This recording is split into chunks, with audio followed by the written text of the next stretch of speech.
President George H.W. Bush has arrived in Washington, D.C. for the last time.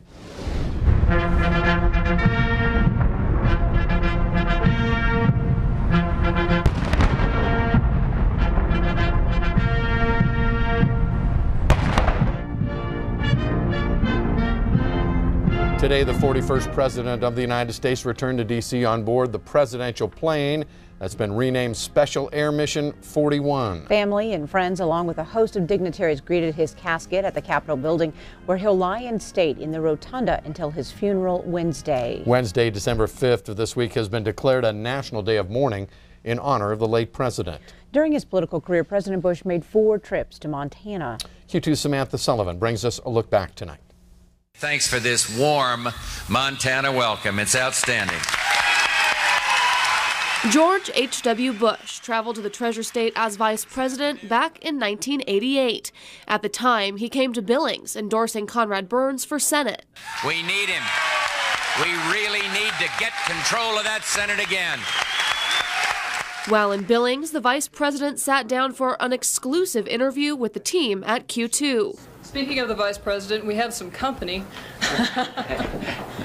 You live? Is all yes, we are.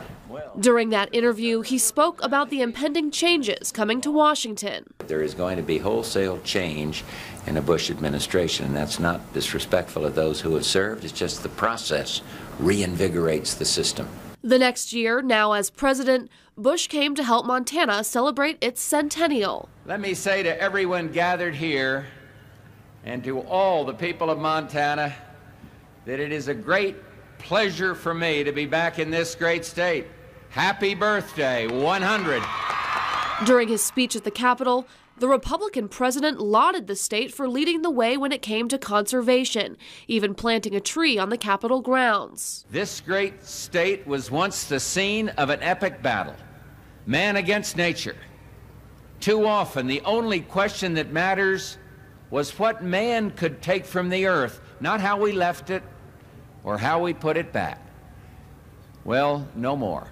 The president's strong environmental message was right in line with the governor, that a sound economy and the environment can flourish together. The president would make 2 more visits to the state, both in the Magic City in 1990 and 1992. While he covered plenty of topics and issues during his visits, his message was always one of love for this country and for its people.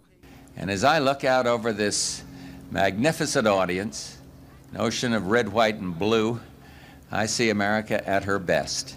And this country's strength has always been her people. People who for generations have always helped, not only for the neighbor next door, but for the stranger in trouble down the street. Samantha Sullivan, MTN News.